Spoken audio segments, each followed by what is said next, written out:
Chapter 5, Fort Bragg, Fayetteville, North Carolina, 3 months later. He was wired again, at last. As Nick Ross limped out of the debriefing room, his cell was slapped into his hand. Spec Ops soldiers aren't likely to give away sensitive intel on their cells to their buddies, but just in case any soldier went temporarily batshit insane, their personal cells were taken from them before a big op and returned to them after it was over. He had his connection to the world back now. It had been a long nightmare of a mission.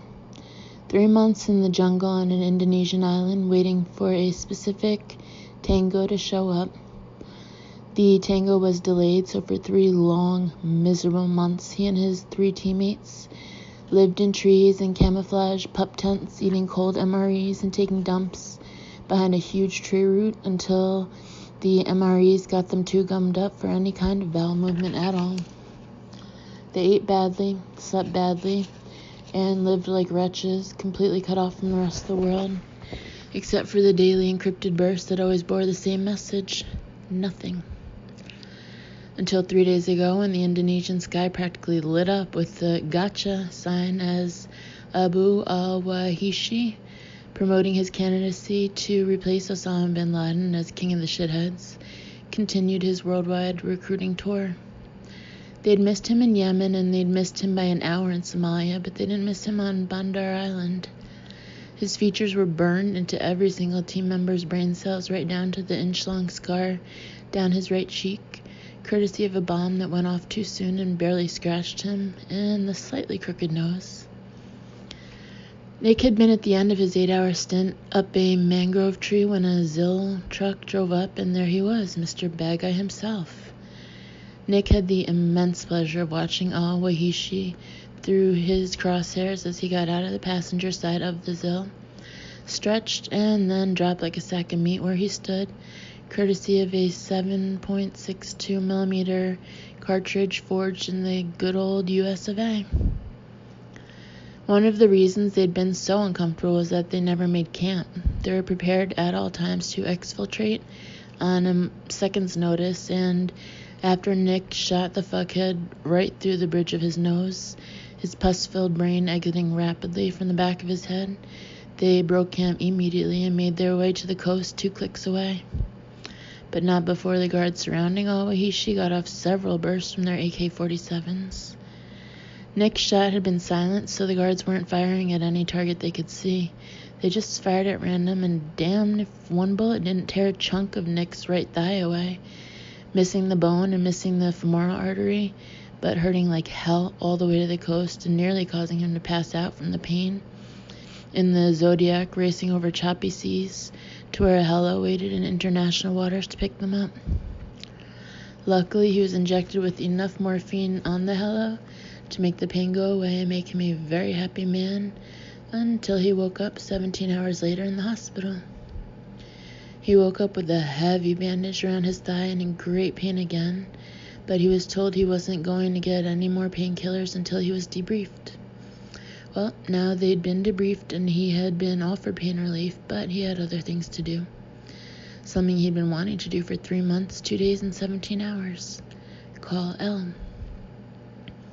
He was perfectly within his rights as long as he didn't talk about where he'd been or what he'd seen or what he'd done, which was cool.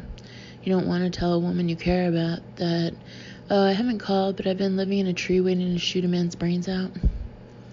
But Elle was smart. She'd made him for a soldier, and she'd understand that he couldn't talk about it. What difference did it make anyway? There were plenty of things for them to talk about, and, well, he didn't really plan on talking much, not for the first couple of days anyway. He planned to walk in, take Elle to bed, and stay there until they were both too sore to walk. The spell on bed broken only by eating and sleeping. Oh, yeah. The thought of that, of taking Elle to bed and staying there for a long, long time, had sustained him over the past truly awful 3 months. He was slated to become Delta. Not many Delta Force operators had girlfriends. Most, like him, had fuck buddies who didn't mind if the men drifted in and out of their lives, leaving without a word and showing up again with no advance notice. But some had girlfriends. A couple were even married. Nick had no desire for a steady girlfriend, but Elle, Elle was different. He didn't know how they'd make it work, but they would. Maybe he could convince her to move down here. There was a state university. Elle had always been an A student. She'd breeze through it in whatever degree she wanted to get, and Nick could see her every time he came off an op. The whole coming and going thing, he had to put a little Vaseline in the lens of his imagination, because not too many women were happy at the thought of just sitting there, waiting for their man to come back in the hope that he didn't come back in a pine box. But he could convince Elle. Elle cared for him. He'd seen it in her eyes and her touch. Oh, God, don't think of her touch. Those 3 months slapping away bugs and sucking MREs, he hadn't dared think of her because he'd get a woody, and he didn't want to do that on the op. He was living with 3 other men, elbow to elbow, and he couldn't do something about it without them knowing. Nick had got himself off any number of times with other guys around. They all did. Sexual release was a known stress reliever, but whacking off to thoughts of Elle while the other guys listened and cracked jokes, nope, couldn't do it.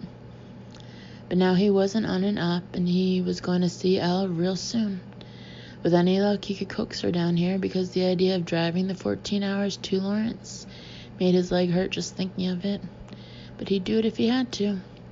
Or he'd fly to the Kansas City airport, then rent a car to Lawrence. However it was going to work, he was going to be with her before the sun set. Oh, yeah. He'd memorized her home number and cell number. He tried home first and got the first of a number of shocks. This number has been discontinued. That freaked him. Had her phone been cut off because she couldn't afford to pay the bill? Fuck. He hadn't had time to dump money in her account before leaving on the op. Then he went to DEFCON 1 when he found out her cell was cut off too. Number non-existent. He Googled her from his cell and nearly passed out from relief when nothing came up. So she hadn't been in an accident. She wasn't. He swallowed around the dry boulder that had suddenly appeared in his throat. Dead. But she would certainly be hurting for money. He'd been planning to do this and was sorry it was so freaking late. Who knew he'd be sent on the longest op of his life? He was going to transfer the contents of his bank account to hers. He didn't need money. It just sat there, the slump in his account. Let her have it. First, check to see what she had in the bank. He knew her bank account number. It was a local bank, and their firewalls were pathetic. He easily hacked past them and then stared at his display. Elle had closed her account 3 fucking months ago. Now he was scared. A quick check showed that the power had been cut off 3 months ago. Jesus. On a hunch, he checked the property rolls and stared. The bank owned her home. It had foreclosed on the mortgage that had been placed on the house 3 years ago. It hadn't occurred to him that she'd have placed a mortgage on the house, but it made sense if she'd been having money problems dealing with the judge. He winced when he saw the amount, over $100,000. Well, they'd manage. Or not, because Elle hadn't been making payments. The home technically belonged to the bank now. Lots of people still lived in foreclosed homes, but not without electricity, not in the middle of winter. His skin itched with anxiety. If this were an op, he could send a drone over the house, look for signs of life, a tended garden, smoke from the chimney. A drone at night with IR and thermal imaging could see if someone was living there, could even discern candlelight. Shit, not an image he wanted in his head. Elle huddling in a cold, dark house lit only by candlelight. There was no question of not going to Lawrence. He had to get there, and fast. A quick check, and he discovered he could hitch a series of hello rides from here to Kansas City and rent a car from there. He could be in Lawrence by 1700. The rides were uncomfortable and hurt his leg, but he didn't notice. He just sank into himself as he was carried northwest, running over and over through the same set of facts that made no sense, or made awful sense, depending. Because, well, there was another scenario buzzing in his head so loudly, he had trouble thinking about anything else. The house and everything connected to it had been abandoned 3 months ago, exactly when Nick had abandoned her. He hadn't abandoned her, not really. He'd had every intention of coming back, and he'd even left her an illegal note. But the fact of the matter was, he'd left. And though the note was already too much, it didn't exactly give a lot of info. Abandoned on the lowest day of her life, left alone in a cold, empty house the day after she buried her father. Looked at it that way, well, it wasn't pretty, because lots of bad things could happen to people felled by a blow when they were already low. He hadn't been worried about her the entire op. The only thing he'd been really worried about was his usual: A, get the mission done, and B, come home alive. Al had been there like a lollipop he was going to give himself when he'd done his job right. He'd willed himself into making sure they got their mission done and he could bring his ass home safely, and he knew that as soon as he got the chance, he was going back to Lawrence. But there was another scenario possible, and in that scenario, Nick leaving was just too much for her to bear, and don't go there. But he went there anyway, because what was burning inside him, so much that he leaned forward in the hellos, as if he could make them fly faster, and he drove almost double the speed limit once he was on the ground, was a very clear image of what might be in that house that wouldn't show up on IR: a corpse. It was nearly dark when he raced up the driveway, stumbled out of the car, forgetting to close the car door, and limped as fast as he could to the front door. Nobody answered the bell. At that point, he wasn't expecting anyone to. The front door lock was a joke. Inside of a minute, he was walking into the atrium. He stepped inside on full alert, every sense alive. There was, of course, no light. Just to be thorough, he tried the switches, but of course nothing worked. It was okay. He'd brought some of his kit, and part of that kit was a military-issue flashlight that lit everything up just fine. Not that there was anything to see, but there was something he smelled, something awful, something dead. Oh, God. He'd smelled death before, and this smell, thick and rancid, was one of the worst. He followed his nose into the kitchen, heart thundering, and stood on the threshold, flashlight panning over the room. Not Al, not dead. The smell was that of meat that had rotted for 3 months. Spread out on the floor was box after box of groceries, bearing the logo of the supermarket he'd stopped at. A couple of boxes were open, but as far as he could tell, nothing had been put away, and certainly nothing had been eaten. He checked room after room, his feet leaving tracks in the otherwise untouched dust, everything in exactly the place it had been 3 months before. The desk in what had been the judge's study showed a neat pile of bills with a checkbook on top. The stubs of the checkbook matched the bills.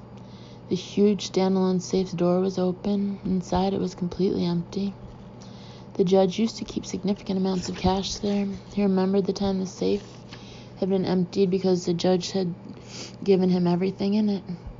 At the time, beside the cash, there had been a few gold ingots, INGOTS, and stiff engraved documents, stocks and bonds. Now there was nothing. He checked the rest of the study, but it was totally void of clues. The stairs were hard for his leg, and he climbed like old people did, one stair at a time. He ignored the pain and lifted his head and flared his nostrils, pulling in air, dreading the thought of smelling a cadaver up here. Nothing horrified him the way the thought of smelling Elle's corpse did. But there was nothing, just cold, dead, empty air.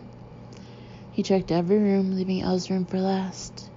Finally, he pushed open her bedroom door, heart knocking against his ribs, barely able to cross the threshold. It was exactly as he left it, down to the unmade bed. He flared his nostrils again and thought he could smell those long-ago smells of Elle and sex, though that was crazy, of course. There was nothing here. Here was where he fully accepted that Elle was gone. She'd always been so neat, and the fact that the room was a mess, hadn't been cleaned up, was like the final nail hammered into a coffin. He checked the closet, wincing at how few clothes she had. She'd once had the wardrobe of a princess. He used to tease her about her clothes, and she'd laughed him off. She'd been young and pretty and rich. Of course she liked clothes. Now her wardrobe was whittled down to a few cheap everyday items, and that was it. He had no way of knowing if she'd packed a bag, no way of knowing what was missing, no way of knowing if she had walked away empty-handed. There was utter despair here. He could feel it, could smell it over the faint smell of rotten meat coming from downstairs. There had been brief joy when they'd had sex, but it had been replaced by hopelessness. Nick could almost see Elle roaming the empty house looking for him. not finding him. He touched the unmade bed, walked around it, and that was when he found his note on the ground, face down. Had she seen it? Whether she had or not, she'd let it flutter to the ground, left it behind. Whatever, she hadn't waited for him. His leg buckled, it simply couldn't hold him up anymore. He made it to the bed and collapsed. Elle had no relatives, Nick knew that. No aunts and uncles, no cousins. It had just been the judge and her. He got it that the judge's illness had separated her from the rest of the world. If she had friends to bolt to, he had no idea who they were. Her laptop was gone. From what he could tell, it was basically the only thing she'd taken with her. He had no clue where she was. For all he knew, she was starving in the snow somewhere. That thought was wiped right out of his head pronto, because it was too painful to even contemplate. But the echo of it remained. One thing for sure, wherever she was hurting. So was he. He sat all through the night in the nest of bedclothes they'd made, head hanging low, not thinking, just feeling, twisting his note in his hands, realizing with each painful beat of his heart that Al Thomason was gone from him forever. Chapter 6. Palo Alto, California, 10 years later. The view was muddy, as if underwater in a swamp. Men moved quickly, their movements exaggerated like ants in an anthill that a stick had just stirred. A wailing siren sounded, filling the air. She was following one man in particular, not tall but immensely strong, with thick shoulders and a barrel chest, with 3 red stars on his collar. He was in charge, his body language that of dominance, the body language of those around him that of extreme subservience. The man in charge pointed imperiously, but she couldn't make out at what. There were 2 doors side by side and a huge sign in the middle with 2 arrows, one pointing right and one pointing left. The writing was strange, a completely foreign alphabet, with words running up and down, not left to right. The column of soldiers didn't hesitate. They poured through the right-hand door at a dead run, disciplined and fast. I must follow them, she thought, but the scene was already shifting as she moved past the door and down a white corridor. The men were already at the end of the corridor, in front of a steel door like a bank vault. A screen was to the right. It had odd markings. The commander of the soldiers pulled back his sleeve, punched in numbers on a skin keypad, slapped his palm against the screen. Even over the wailing siren, the hydraulic hiss of a releasing lock was loud. 2 dull clangs and the door started opening slowly outward. There was a massive change in air pressure from the corridor into what lay beyond the door. The air behind the door was at a much lower pressure. It was as if a sudden wind pressed against the soldiers' backs, the high-pressure air flowing into the room behind the door. She couldn't feel the difference in air pressure, of course, but the soldiers' uniforms flattened against their backs. One soldier, taken unawares, stumbled. The bank vault door continued its smooth progression outward. What lay beyond the door would be visible in a moment or 2. She mentally leaned forward, anxious. She traveled almost 10,000 miles to see behind that door. It reached midpoint and started swinging to the right, and she could see 2 huge rails with an electromagnetic engine at the back. The soldiers ran into the room and took up stations around the huge piece of machinery, backs to it, rifles pointed outward. Their leader stepped forward and... blackness. Deep swirling blackness. A sickening rush. "All right," a tapping of her cheek. Elle, talk to me." She was weak, unable to move. Hands, feet, neck, all unresponsive. Her eyes fluttered open to see a pretty face hovering anxiously over her. "Elle, can you hear me?" "Yes." It came out in an unintelligible croak. She coughed. "I can hear you."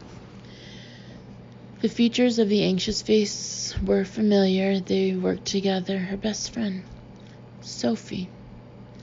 Sophie's face smoothed out instantly, the lines of anxiety disappearing. "Wow, you scared me. We couldn't get you to wake up." Sophie looked around, tapped on the counter to connect her to the adjoining room where the control panels were. "Dr. Connolly's awake. Did the fMRI show a change of status?" A disembodied voice answered. "Yes, subdural involvement, Parahippocampal gyrus lit up like a Christmas tree. Thanks, Rajiv. Save the data and we'll collate with the other data tomorrow. I think we can wrap this up for today. You guys can go home. What? Elle's mouth was so dry she had trouble articulating. What time is it? 7:30 p.m. You've been out for almost 6 hours. Elle closed her eyes, trying to absorb that information. 6 hours outside her body. This was the third controlled experiment of an out-of-body experience. This time with specific coordinates. She'd gone far away, and it had taken her a long time to get there and a long time to get back. It was all coming back. The injection of SL-61, an experimental drug to enhance psychic abilities. She'd been hooked up to blood monitors, to an EEG, EKG, and a mini-functional MRI, and she was restrained. Before she could think to resent them, fight them, the wrist, ankle, and neck restraints were released with a loud click. Firm hands supported her back, and she fought the dizziness as she sat up. Disorientation, nausea, they were part of the mix. The price to be paid. What are the... Elle's tongue was too thick to complete the words. Sophie held her head and brought a glass of water to her mouth. Ice-cold water going down like a dream. What are the readouts saying? Brain activity massive, but your body went into lockdown. BP 80/60, heart rate 60, temperature 96 degrees. No change whatsoever for the 6 hours. Sophie's deep blue eyes, warm and sharp, examined her carefully, the anxiety back. We were really worried. 6 hours. Wow. Elle's recorded journey so far, to San Francisco and to Boston, had taken just a few hours, and she'd never felt as wiped out as she did now.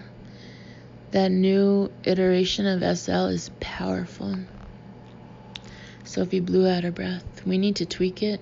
Not everybody would react as well as you have. They were working on groundbreaking research. A young intern on the team joked about working on a project that would win the Nobel in 20 years. No one had laughed.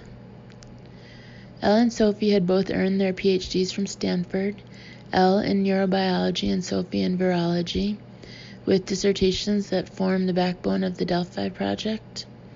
It was run by a small specialized lab called Corona Labs, funded by a major pharmaceutical corporation, Arca Pharmaceuticals, which owned a majority share. Sophie came from a wealthy family, but Arca had paid for Elle's studies from her junior year on. To pay back her scholarship, she undertook to work for Arca for 4 years. The work was fascinating and no hardship, except for the head of the project and CEO of Arca, Dr. Charles Lee. He took a personal interest in the study they were conducting, very personal. Though he worked at the Arca Pharmaceutical Corporation headquarters in the financial district of San Francisco, these past few weeks saw him here at the research lab in Palo Alto more often than not. His interest was keen, almost feverish, and he was pushing for them to keep a pace that was almost unscientific. Sophie had several times gently suggested that, quote, given the controversial nature, unquote, of the study, progress should be made step by step, making sure that they were on solid ground before going forward. They were investigating what used to be known as ESP, or paranormal abilities, though the field was now being folded into general neuroscience. Some of their data was irrefutable, but science progressed slowly, and there were always those whose entire careers were spent in one paradigm and would fight to the death before admitting that another paradigm could apply. Elle had tried to rescue herself when an fMRI showed that she had the same enhanced part of her brain that the other test subjects had, but Lee would have none of it. He wanted her as part of the protocol and part of the scientific team at the same time. And then she and Sophie had found out that a number of the researchers had similar fMRIs. Elle knew that she was jeopardizing her scientific reputation, but she wasn't unhappy at playing both roles. For the first time in her life, she was beginning to suspect that her dreams, capital D, were true out-of-body experiences and not some horrible pathological form of subconscious escape. That she could think of them as journeys and not as dream craziness was a huge step forward. This had been the subject of her doctoral dissertation, funded entirely by ARCA. She'd been very lucky at Stanford in finding a professor who didn't chuck her out for harboring dangerously lunatic ideas. And then another miracle in the form of the brand new Department of Psychic Sciences at Stanford. It was predicted on the existence of extrasensory perceptions, studied at a neuronal cell level, and had been established thanks to a huge grant by ARCA. Elle swung her legs over the side of the cot, carefully planting her feet on the ground and testing whether her legs would carry her weight. She'd nearly given herself a concussion at the last test, trying to stand up and then dropping straight to the floor. Her out-of-body experiences took an enormous amount of energy. The enzymes in her body showed that it was the equivalent of running a marathon. In one test, she'd actually lost half a kilo. She tried to stand up, but her legs wouldn't hold her just yet. Sophie tried and failed to keep scientific detachment in her voice. She glanced down at her tablet, then back up. Well, she cleared her throat, bit her lips. Did you do it? Did you get there? This was the longest trip in Elle's experience, the longest trip in recorded projection history. Halfway around the world, to a specific point Elle had never seen and could hardly imagine. Merely on the basis of GPS coordinates and a keyhole 15 photograph of a complex that was mostly underground. I did, Elle answered softly. She waggled her head left and right, feeling tendons pop. Coming back was always hard, much harder this time, considering where she'd gone. Yes, Sophie beamed and held her fist up for a fist bump, then sobered, looking around uneasily. Every word was being recorded. Honey, protocol says that I need to debrief you immediately, but you're looking pale. Maybe we could do this tomorrow? No.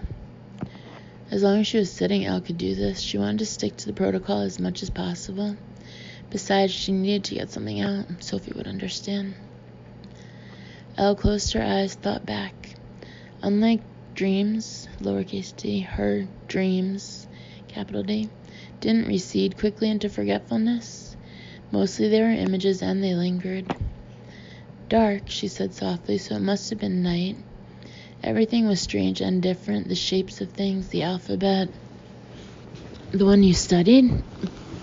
Elle nodded. Mongolian. She shivered. Her soul, or whatever part of her body, or whatever part of her traveled, had gone far, far away. She felt lost, disoriented, completely outside herself.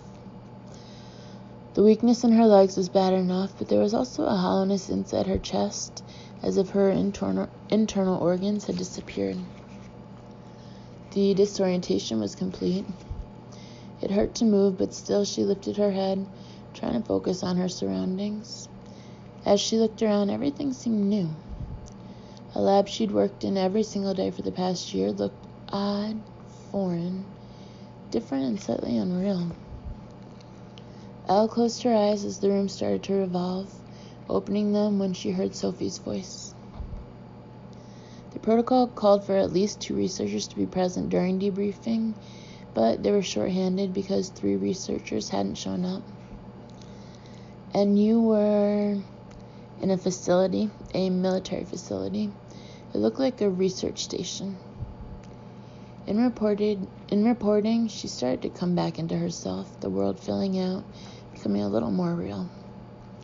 I saw the symbol of the Mongolian Defense Force, their army, and there were the red and blue flags of the Mongolian Republic on flagpoles.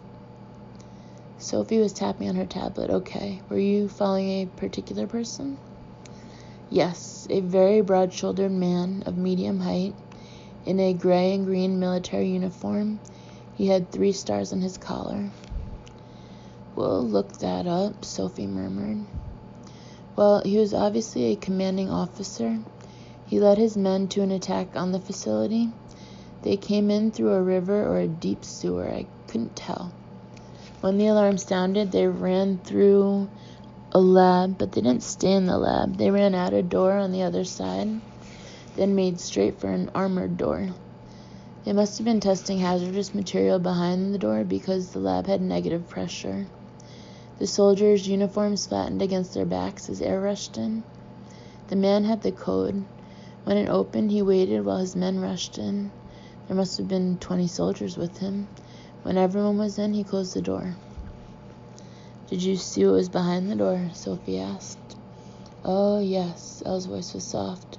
"A huge piece of machinery. A railgun. It looked like it might actually be functional." Sophie's mouth made an O. "A railgun," she repeated slowly, and Elle nodded. Railguns were the holy grail of military research everywhere. They were electrostatically charged rails that could hurl projectiles at up to 7,000 miles an hour. It had very few moving parts and, run by electricity, it eliminated explosives, thus rendering it invulnerable to enemy detection. The idea of railguns had been around for over 100 years. It was an amazingly complex piece of machinery. The first power to develop one would have a powerful weapon that could launch devastating attacks thousands of kilometers away and yet remain undetected. Elle met Sophie's eyes. Both of them had suspected for some time that the research they were carrying out was for military purposes. They'd set up a secure email system to communicate to each other their suspicions. This was more or less confirmation of that. Elle had been sent on a military reconnaissance. It was clear to both that they had to pretend they didn't understand the significance of what Elle had seen. They had to get away and discuss this privately. Elle yawned massively, fist thrust in the air. "Sorry," she said, a sheepish smile on her face. "Really tired." "What do you need?" Sophie put a hand to her shoulder. Elle was usually famished and thirsty when she came back from a trip of a couple of hours. Now she'd been gone 6. "As usual, I'm hungry and thirsty," Elle said as cover. Food and drink was the last thing she wanted. "And I want to go home, rest." "Sure, I'll go get you some more water." Elle wasn't hungry or thirsty. She was depleted, and she had to go to the bathroom. She took care of her physical needs in the small bathroom adjoining the lab, washed her face, and looked at herself in the mirror. She looked exhausted, as if she'd run a marathon after a couple of sleepless nights. Her skin, naturally pale, was ice white, lips faintly blue. The harsh overhead light played tricks on her face, turning her light blue eyes the palest of hues. The mirror showed a ghost, even her eyes drained of color. Was it worth it? Yes. Probably. Maybe. She was learning to direct her dreams, capital D, now, and not be directed by them, overwhelmed by them. It was why she'd chosen neuroscience, to understand. And as much as she considered herself a dispassionate scientist, a woman driven by a thirst for knowledge, she knew deep down why she was so driven. To exercise Nick. Exercise like exorcist, not like going to the gym. Oh, good. There was just the faintest prick to her heart when she thought of him, not the massive jolt that thinking about him had caused over these long years since he'd abandoned her. No, not abandoned her. Abandoning something meant an implicit tie of responsibility, which Nick hadn't in any way felt. He had made pains to avoid, so he hadn't abandoned her. He just left to continue on with his life, of which she had no idea, thank God. Since that horrible day in Lawrence 10 years ago, her dreams, capital D, of him had been few and far between, and mere flashes, not watching his life as it had been before. Now she mainly dreamed about him, lowercase d, not dreamed, uppercase d, and even those were now rare. Even obsessives lose sight of an obsession when there was nothing to feed it, she supposed. She scrubbed all thoughts of him from her head as much as she could during the day. And her life had kept her so busy it hadn't been that hard. He invaded her head at night, though, in her dreams. There, big as life. So much a part of her mental landscape that much as she tried not to, every other man was measured against his yardstick, coming up short. 10 years. She'd accomplished so much since she walked out the door of her home that freezing winter evening so long ago. It seemed she'd used up all her bad luck. It was finally time for the good. On the long bus trip to the coast, she sat next to an elderly African-American lady, Cora, and they became friends. Elle didn't say what had happened, but Cora understood very well that she was running from something. Cora didn't ask, and Elle didn't tell. When they arrived at the bus station in the Castro, Cora's son Darryl was waiting for them. Cora demanded that Darryl give her a job and the use of a room right above the bar/restaurant Darryl ran in the Tenderloin. Elle spent the next 5 years bartending and working for Darryl. After the first week, he gave her a raise, saying he'd never met a harder worker. Well, hard work was what Elle did. She'd done it for free before, and being paid for it felt like a bonus. Darryl hadn't always been a model citizen, and once he understood she had no real ID, he got to work with his contacts in the underground, and soon she had legitimate ID as Elle Connolly, California resident. She enrolled as a part-time student in City College and aced all the courses, now realizing how incredibly starved she'd been in intellectual stimulation. By the time she got her master's in biology, she had 3 offers of a full scholarship to Stanford. Darryl always said he was glad his mama lived long enough to see her graduate. Cora had been there beaming in her wheelchair at the graduation ceremony. In college, she could no longer ignore her dreams, capital D. And by the time she got to Stanford, she had a professional interest in them. There seemed to be an unofficial group interested in the neurological underpinnings of paranormal abilities, and to her astonishment, a huge multinational pharmaceutical corporation swooped in and funded an official research group. A functional MRI scan showed that the research subjects shared certain commonalities. Like Sophie, Elle signed up as guinea pig and researcher, and found that many of the researchers had a hot spot in their heads and abilities they'd learned to keep secret. They were all very keen on the project and worked long hours like Elle herself. This was the 4th time she'd actually put herself into a controlled dream, capital D, state during the day, and each time it was utterly exhausting. Clearly, when she dreamed at night, her body had time during sleep to recoup its energies. Blood tests showed a depletion in red blood cells after each dream. Sophie came back in, handing her another glass of ice water, casually touching her arm. Sophie didn't touch people much. Elle had noticed that, and like herself, Sophie didn't date much. Sophie's hand on her arm was warm, unusually so, and she held on as Elle downed the tall glass of water. By some trick, the warm hand and the cold water seemed to revive her. A little. Enough to smile at Sophie and pretend she was much better. Thanks, she smiled, and the worry lines in Sophie's face smoothed out. She lifted her hand, and Elle immediately felt the cold. She suspected Sophie was a healer, but understood completely if she wanted to keep it secret for now. Sophie had the same hot spot in her brain that everyone else in the program had. You okay to get home? Sophie frowned at her, her hand hovering, clearly wondering if she should surreptitiously touch Elle again. Do you want me to drive you? I could pick you up tomorrow morning and drive you back in. Didn't you say you had some work at home to finish up tomorrow morning? Well, yes, but nothing I can't put off.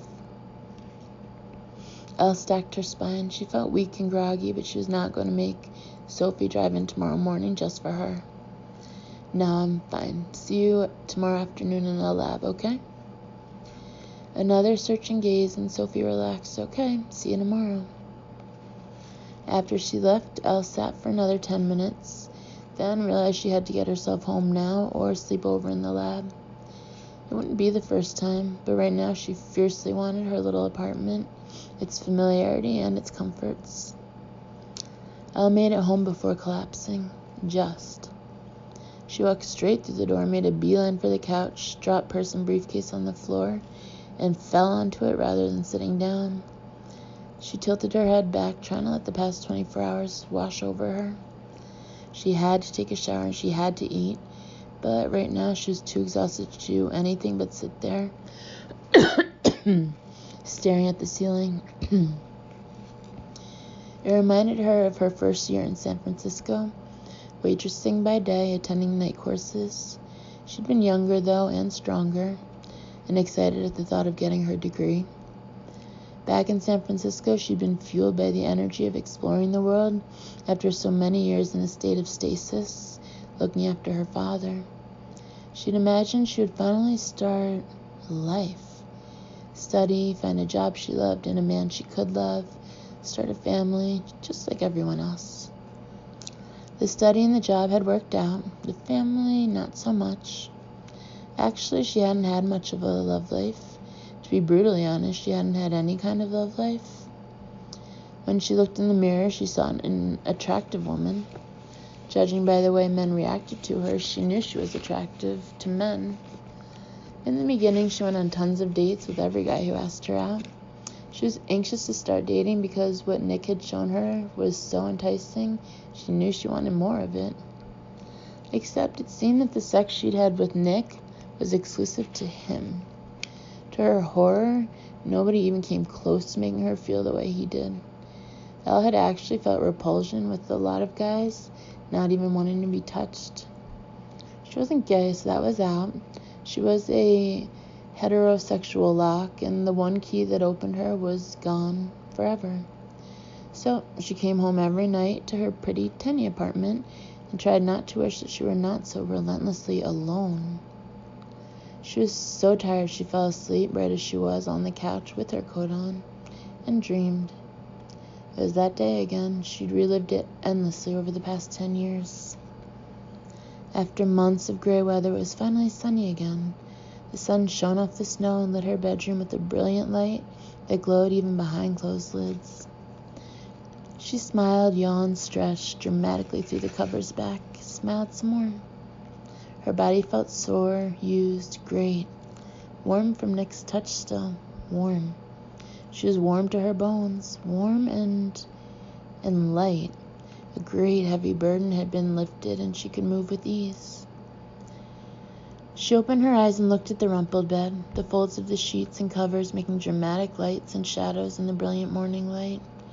Things gleamed in her bedroom, the bright sun catching glints in a silver vase, the mirror over the vanity, the brass lamp. She gleamed, she felt all shiny and new.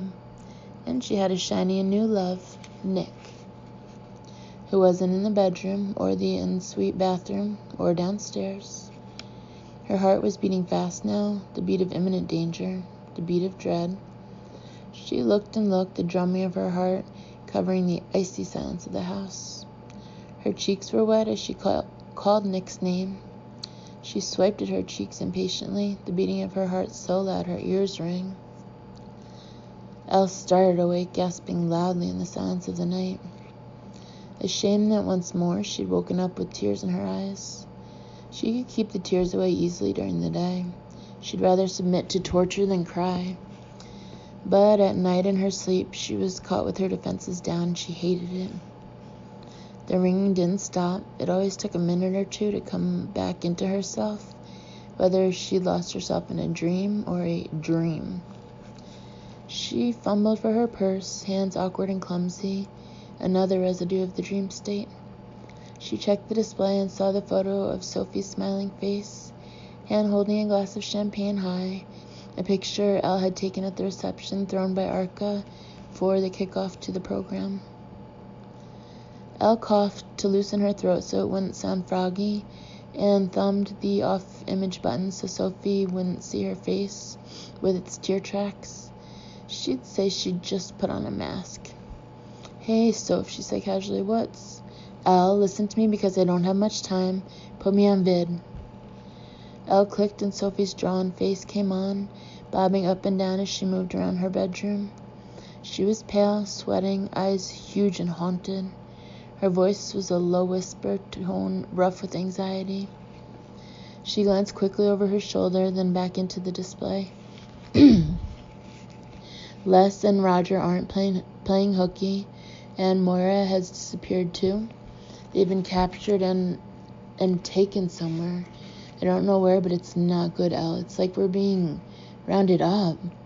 She's moving frantically from room to room. I got a call a quarter of an hour ago from Nancy, who got a call from Moira. It was only a few seconds, but Nancy said men dressed in black were in her house. They were armed. She was hiding out in the closet. Now she's not answering. Her phone is dead. And Moira, Les, and Roger are unreachable too. Listen, Elle, get out. Get out as fast as you can. I don't know who they are, but it's not good. And Nancy told Moira our sensors are tracking devices. She froze. Even Elle heard the sound in the background. Something crashing to the floor. There wasn't even a pretense at stealth, which frightened Elle even more.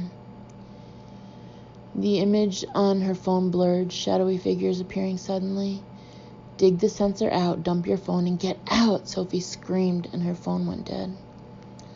Elle held her own phone in her shaking hand, a thin slab of transparent plastic that had inexplicably become as dangerous as a rattlesnake.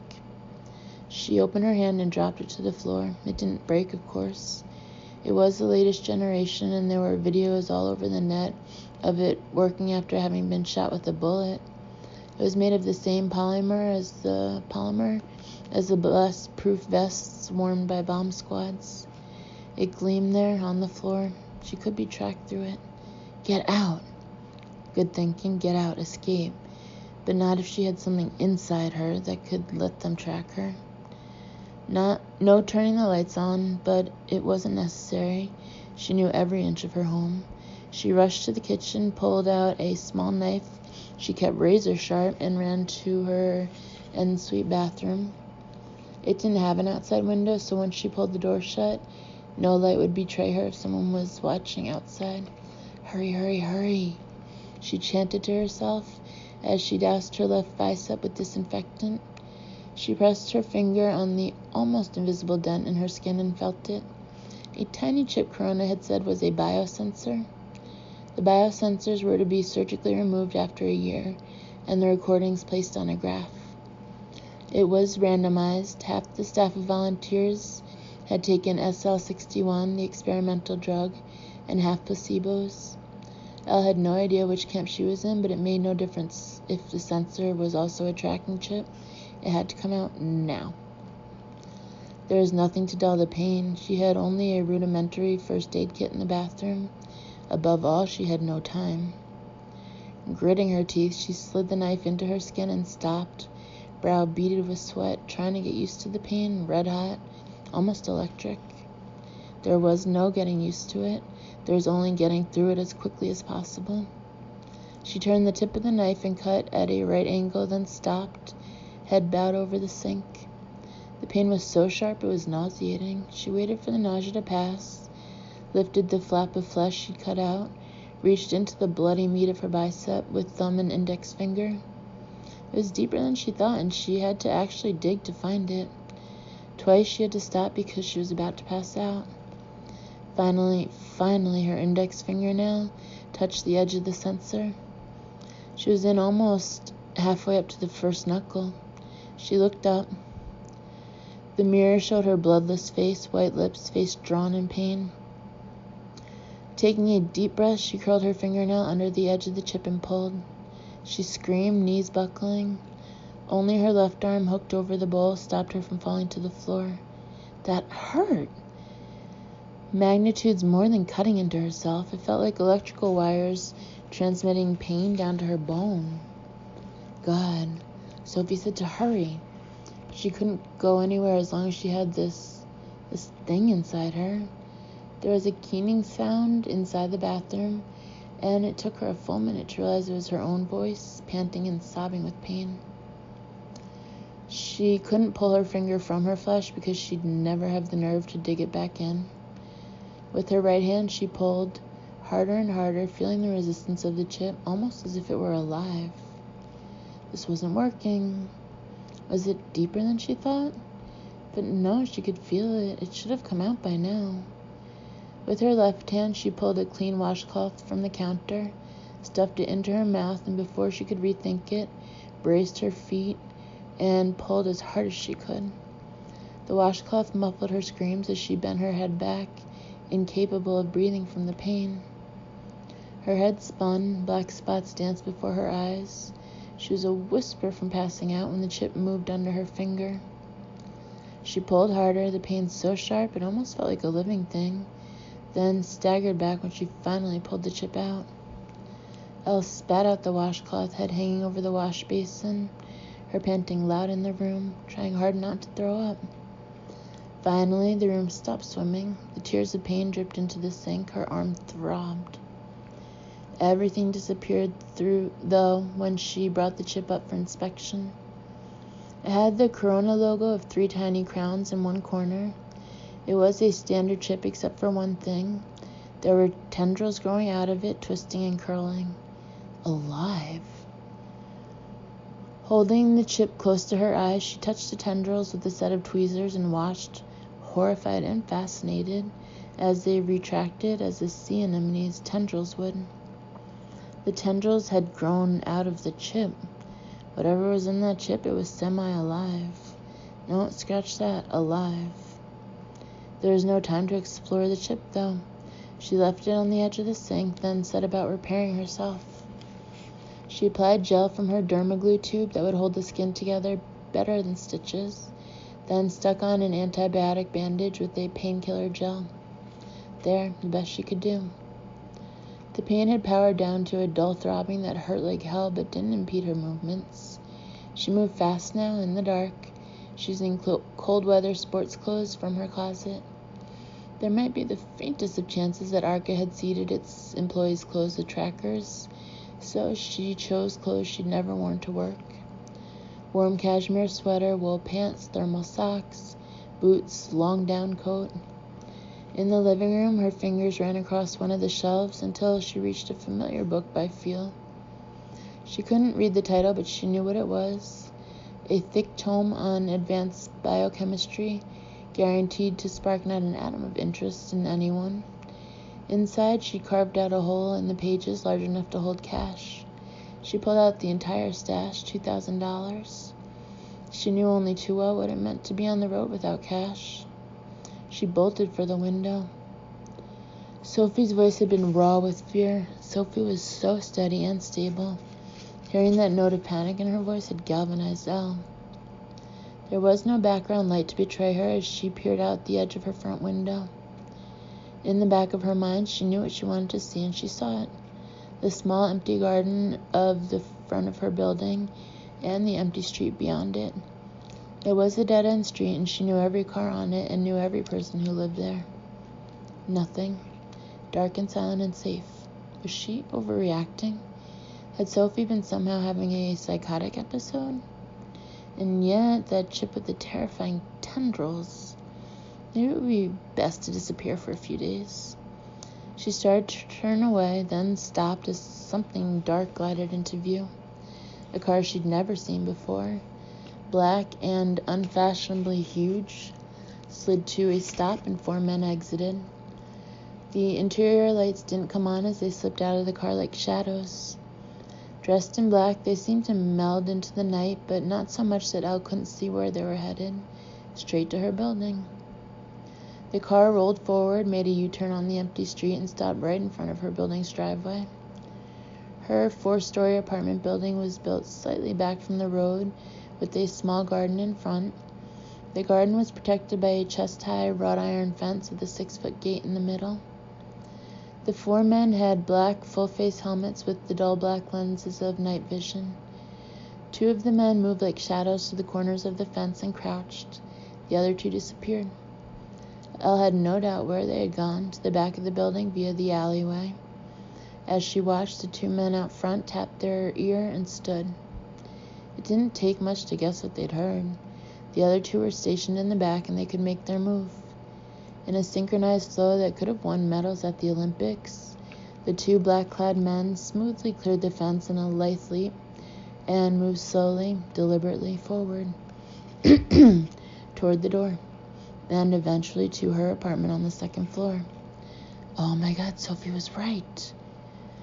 Elle realized she had seconds to get out, run and go. She drew a blank. But wherever she was going, she had to get there fast. She scooped her purse off the floor and ran. Her apartment building was part of a complex of 4 condos, connected by basement corridors and visible from outside the house. Heart thumping, she tumbled down the stairs to the first floor, then kept on going down. She swiped her card past the basement entrance sensor, slapped her hand on the sensor that read the vein pattern of her palms, then let out a sharp exhale as she heard the click of the front door unlocking. The building had excellent security, both digital and bio. She traded space for safety. If these men were able to circumvent it in mere seconds, then they were very good, professional. That scared her more than if dopa addicts were breaking into her home. Her car was lost to her. They'd parked right across the driveway, blocking her.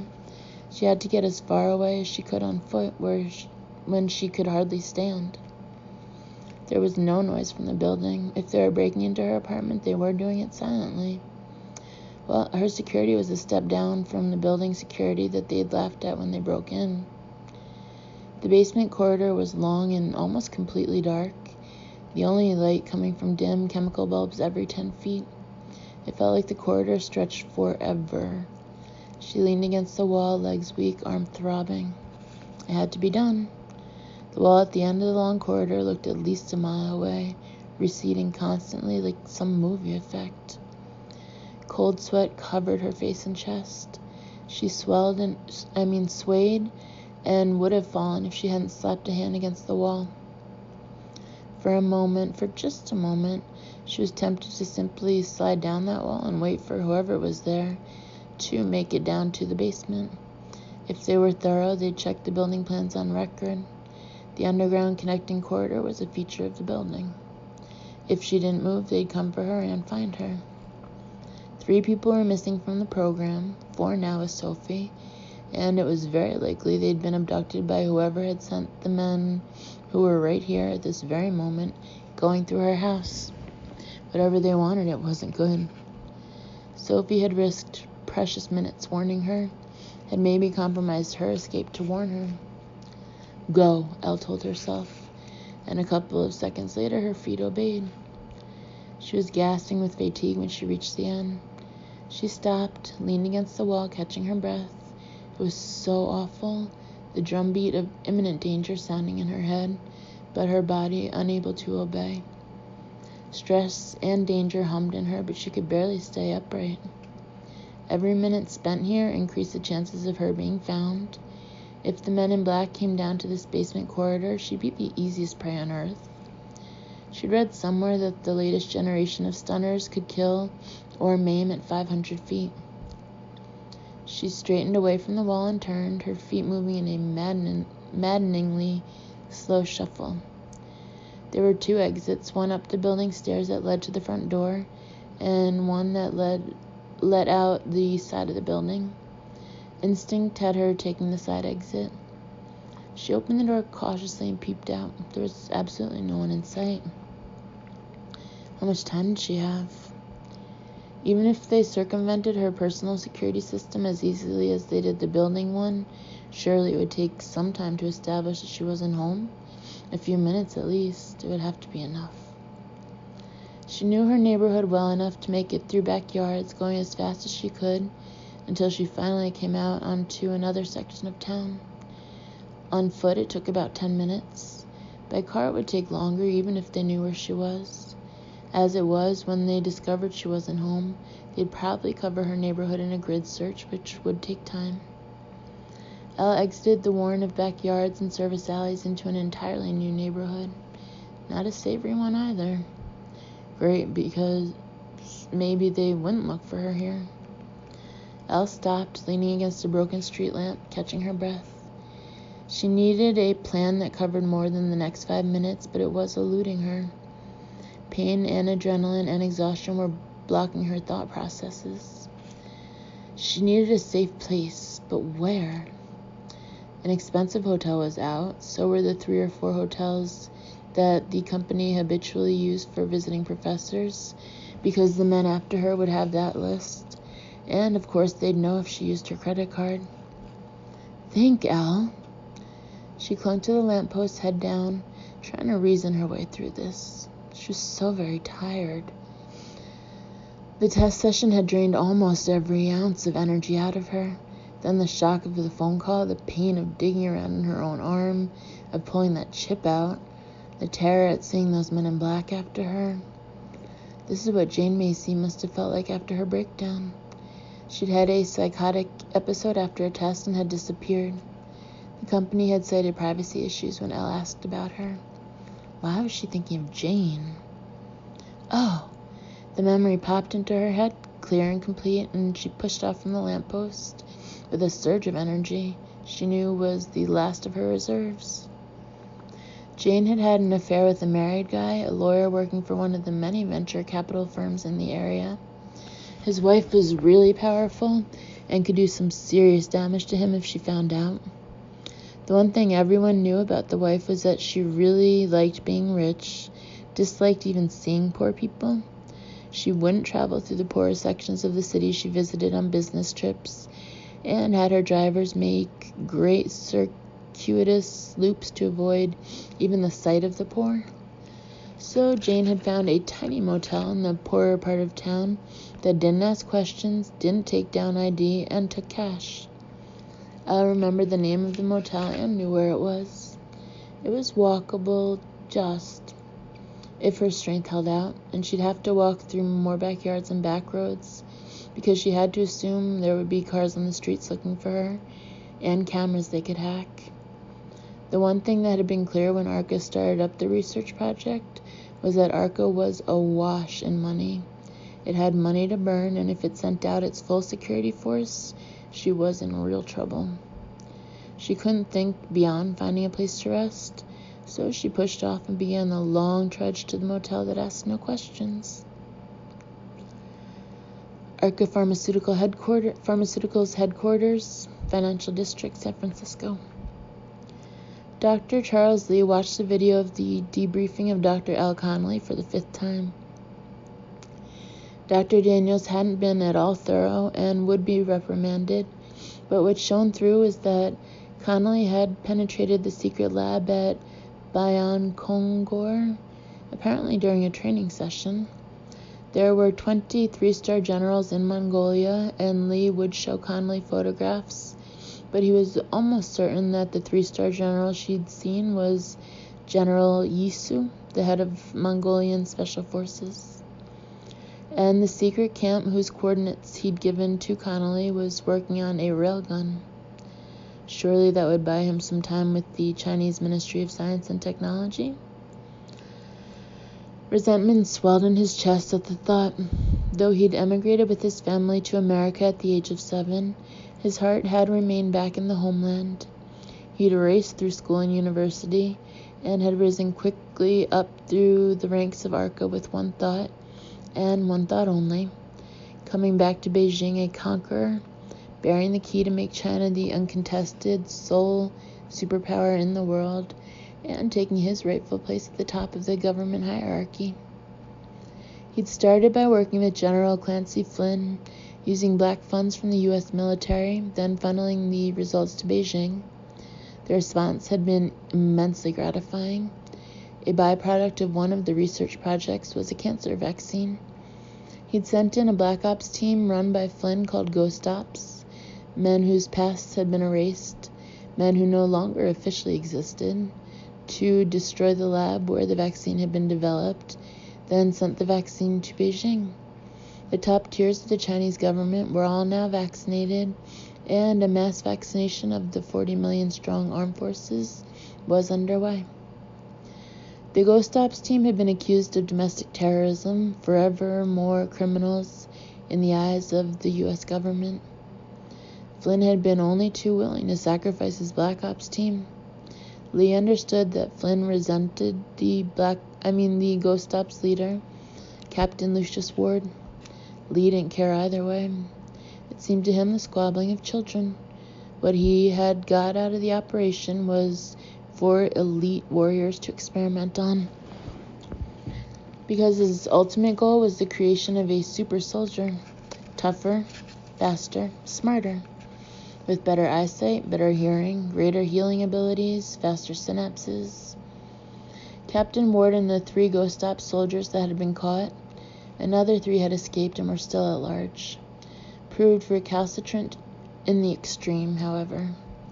In the end, Lee had decided to sacrifice them, harvest the brains, and study the effects of the drugs he was testing.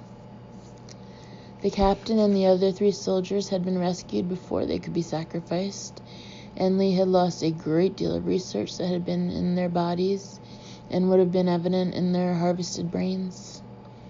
He had a new protocol now and was working with the funds funneled to him by Clancy, now retired and the head of a security company. Clancy wanted better contractors to make more money. Lee wanted to change the world. Right now, though, their goals meshed. Back in Beijing, Lee had enemies, men who resented his growing power. They were sabotaging his plans, mocking him behind his back, while he was an ocean away in California. So he decided to make himself smarter and faster and stronger, to be living proof of the validity of his Shin Lee project, Project Warrior. He'd been injecting himself with diluted versions of the experimental drug. It worked. It worked wonderfully well. Though he gave no outward sign, he felt immensely stronger mentally and physically. In the mirror in the morning, he could see muscle definition in his chest and arms. It was growing increasingly difficult to tear himself away from his naked image in the mirror. He felt different. Lee was an observer, a scholar, a scientist at home in the world of learning. He often thought he would have been an excellent court scholar in the time of Confucius. He was used to studying the world dispassionately, his only passion that of making it back to Beijing a victorious man, the architect of a new world order. But now he felt like he could take on the world himself single-handedly. He'd been willing to forge a new world with his mind and scientific training, but now it was like he could do it physically. Now he had an even stronger tool. Literally revolutionary.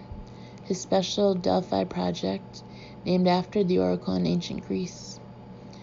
A handful of men and women with special powers they tried to hide and suppress, but you can't hide from an fMRI. He'd gathered them together to study their capabilities and replicate them. He'd expected the project to last at least a year, right up to the moment he expected to defect back to Beijing, but his hand was being forced. The Ministry of Science and Technology in Beijing was about ready to close the door they'd been holding open for him, and that moron Flynn, who was funding both programs, was increasingly shrill about wanting results. Beijing and Flynn wanted results. He'd give them results. He was rounding up the subjects with special powers. He'd infuse them with massive doses of SL-61, and he'd find the secret to developing super warriors who could fly, who could throw fire projectiles halfway across the world, who could read minds. Project Warrior was on an accelerated schedule, and he thought as he made a fist, admiring the muscles in his forearm. So was he. Palo Alto. There it was. Probably the only motel in the area that didn't belong to a chain. It didn't seem to belong to anyone, really. The once bright green facade was faded to a light pea green. Most of the plants in the courtyard were dead, and the bright red neon sign advertising vacancies sputtered and fizzed. It wasn't much, but Elle had to hope it would offer her shelter and protection for a few hours, because she didn't have the strength to go one step further. Walking into the dirty, dusty lobby, Elle realized she was overdressed for the place. Her big down coat was expensive, as were her boots and purse.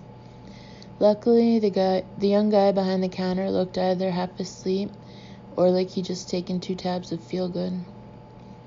They turned the cameras off, Jane had said. Still, Elle kept her head down as she registered, pushing across the counter a $100 bill for the $60 room. Keep the change, she muttered, eyes down. A none-too-clean hand with cracked fingernails made the bill disappear, and a scratched card key appeared. A bored voice said down the hall, "Take the right corridor." She walked away, trying to keep her knees stiff. If she fell down or fainted right in the lobby, that would make her memorable. Or not, considering the type of motel it was. Maybe they had drunk or drugged ladies falling down all the time. Elle kept her eyes down on the stained plaid brown-on-brown carpet, putting one booted foot in front of the other, a huge noise roaring in her head, brightly colored spots in front of her eyes. If the room was far away, she wasn't going to make it. Luckily, the room was close by, just around the corridor to the right. She held the card up to the sensor with one hand and balanced herself against the door jamb with the other. She felt more than heard the clunky click as it opened. In a normal hotel, by law, the card would log her name and time of entrance and eventual time of exit in the central computer, but Jane had said this kind of place didn't go in for niceties. Elle stumbled into the room, pulled the door closed, walked to the window and closed the blinds. She leaned against the wall next to the window, and finally her legs gave way. Simply wouldn't hold her up any longer. Her purse thunked to the floor as her knees buckled. She slid with her back to the wall, down to the dirty carpeting, clasping her arms around her legs, leaning her head forward until it rested against her knees. Trembling started from her legs, traveling up through her body like an electric wave. She sat there in the dark, arms and legs shaking, a deep chill in her core, riding out the storm. She lost control over her own body. It shook and shivered and panted, and she could do nothing to stop it. It was physical and mental and spiritual. It was as if she'd come up against some inner boundary, a place where everything had to stop because she could go no further, had nothing left, could barely breathe, let alone plan the next step. She sank down deep inside herself, the world slowly turning black. And it was because she was so weak and so depleted, because she reached some dark place of despair that held her deepest truths, that it slipped from her. Something she'd sworn she'd never do, something that in any other moment she'd rather die than think, came welling out. From deep inside her it came, totally unstoppable, torn from her. A call so strong it was a scream inside her head. "Help me, Nick!"